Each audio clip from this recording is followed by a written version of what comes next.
In these uncertain times, a sentence we've heard repeatedly in recent years, and many of us believe we're still living through a time of particular uncertainty and insecurity. But the belief that life is uncertain is not a new concept. It's a concept that's characterised every single era, and with uncertainty comes anxiety. Life is not predictable. It's not always in our control. Bad things may or may not happen. Worst case scenarios may or may not happen.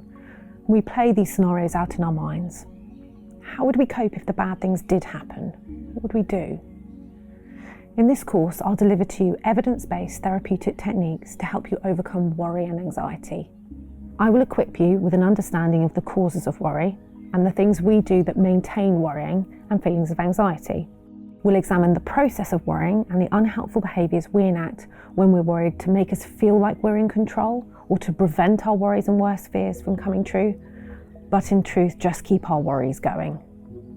I will draw your awareness to the impact of your worry and the belief systems that keep the problem going. And finally, I will equip you with problem-solving skills and a plan moving forwards should your worry ever escalate again in future. This course will help you overcome worry. But firstly, let's take a look at your cycles that you created for homework. I'd like you to spend a moment considering what themes may have come up. Are there similarities in some of the triggers? Do you notice some what-if thoughts or catastrophic thinking? Perhaps self-criticism or assuming what others might be thinking? And what about the behaviours? Are there coping resources you tend to use? And are these helpful or unhelpful? And are there things you're avoiding? Take a moment now to write down the main things you can spot.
In the next module, we'll start to consider the role worry has in maintaining these cycles and how we might break out of them.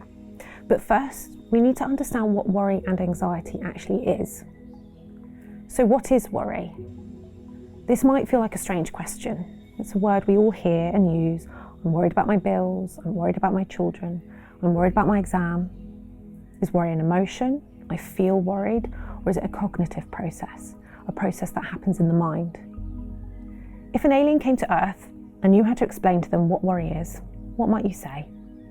Take a couple of minutes now and jot down some thoughts.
From my experience of the therapy room, common answers tend to be, worries are thoughts about the future.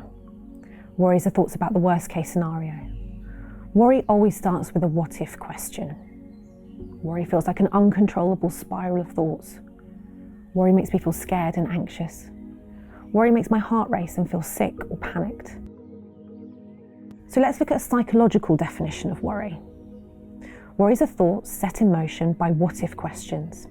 They usually involve a chain of several ideas. It's a cognitive phenomenon, a thought process, which is concerned about future events, where there is uncertainty about the outcome, and this is often accompanied by feelings of anxiety.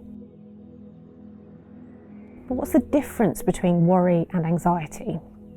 We know that worry is a cognitive process, which must mean that the anxiety, panic, fear is the emotional and physical response to the cognitive process. But why do our bodies respond in this way to our worries? Well, our bodies emotionally and physically react to the way that we think.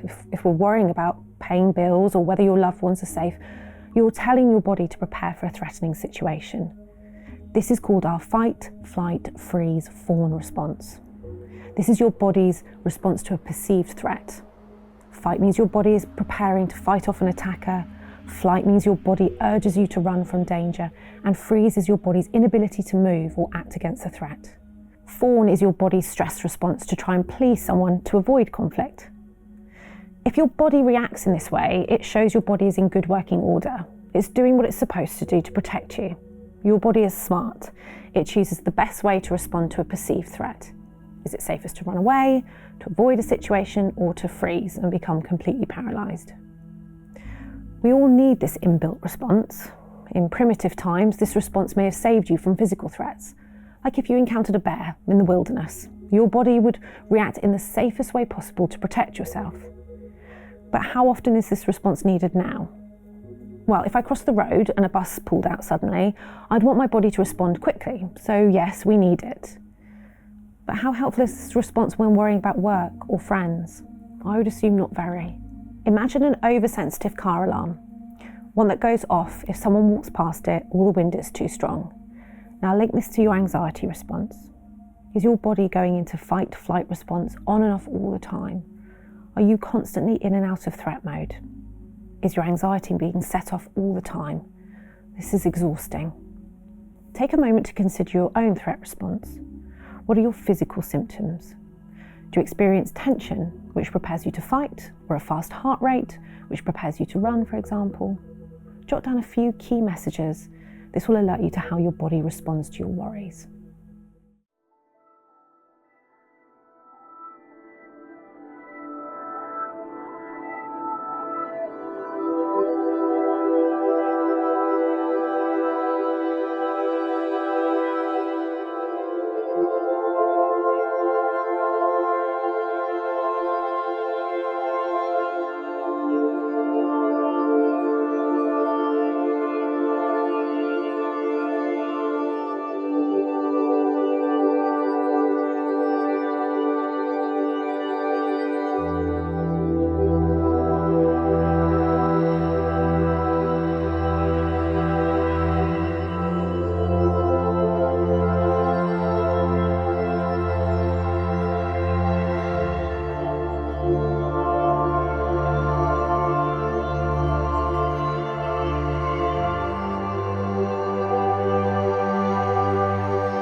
So how did your worry habit develop? Why are some of us worriers and others not? Ever heard people say, I'm a born worrier? Or maybe you hold this belief about yourself. It's a sentence I've heard thousands of times over the years. But no one is born worrying. Babies don't worry. We're not born with that level of thinking. This is a learned process. So how do we learn to worry and why? Consider this. When do you first recall worrying? Were you worried and anxious as a child or adolescent? Sometimes our life experiences lead us to worry. If you've been through something tough or traumatic, our brains often learn that worrying about all the worst things that could possibly happen may prevent these tough times from occurring again in future. Maybe you lost someone at a young age, or you had an unwell family member. Maybe there were bullies at school or disruption at home. These times create a belief system in our minds. If we worry about bad things happening, we can in some way prevent the bad thing from happening again. Or consider this. How much responsibility did you have as a child or teenager? Sometimes if we have high levels of responsibility during our formative years, such as caring for a parent or sibling, we develop a habit of worrying because it allows us to run through all the worst case scenarios and therefore prepare us and prevent these situations from playing out, thus protecting our loved ones. Or did you witness parents or caregivers worry? When your family encountered problems, how was this dealt with? Did the adults around you worry? Did they worry about you or even wrap you up in bubble wrap? And if so, what might you have learned from this? We often perceive worry as a way of problem solving or an attempt to stay in control or maybe keep ourselves or others safe. If we've witnessed parents or loved ones doing this, we may pick up on the same behaviour. So let's look at an example. I worked with a patient who had cared for a parent and siblings throughout their teenage years. She had huge levels of responsibility from a young age and had been through some pretty tough times. But her level of responsibility had become inflated and had generalised to everyone in her life as an adult. She worried about every worst case scenario under the sun and took every precaution she could to prevent people in her life coming to harm. This varied from worrying about her house burning down or even her family members just crossing the road. She couldn't tolerate the uncertainty of never knowing when or if people would come to harm in her life, so took every measure to feel in control of her life. This led her to planning things meticulously, checking on the well-being of loved ones, asking for reassurance, becoming indecisive in case she made the wrong decision, leading to something bad happening. Take a moment here to write down some of your own reflections. Consider where your worrying may have grown from. Why did you learn to worry? Where did you learn this? And who else in your life did you see worry?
How normal is it to worry? And how common is it? Well, the answer is very.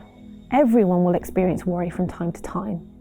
However, when it becomes intrusive on everyday life, causing continued periods of anxiety, we need to stop and build our self-awareness to the unhelpfulness of this process. Let's take a look at an example. A client in her late 20s came to me saying she was feeling highly anxious, not sleeping and struggling with worrying. I asked her for some examples of the things she worried about, and on the list she told me that her and her partner were house hunting. They couldn't reach a conclusion as to where they wanted to be exactly, or financially what could be afforded. And she described either worrying obsessively or trying not to think about it and avoiding it completely. She desperately wanted to know how it would all pan out, to be able to visualise herself in her new home. Would they make the right choice? What happens if they get it wrong? What if they couldn't afford the mortgage? What if she can't make friends in the area? The future is annoying like that. How could she know whether the right choice had been made until the choice was made and she was living it?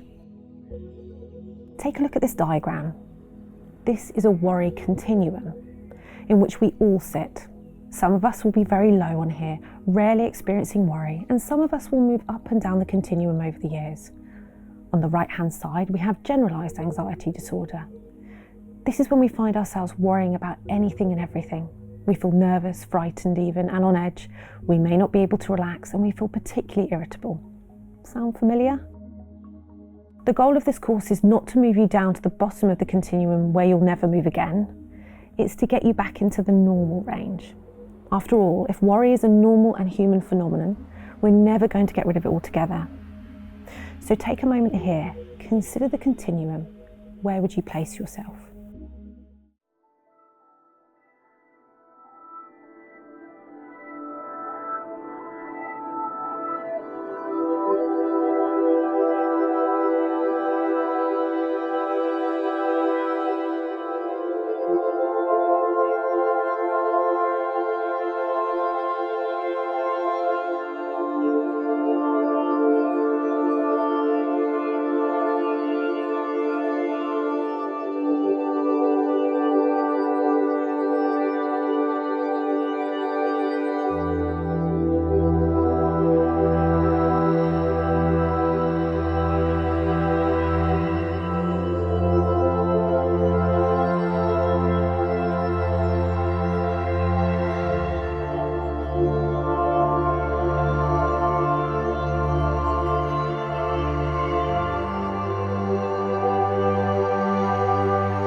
Consider this.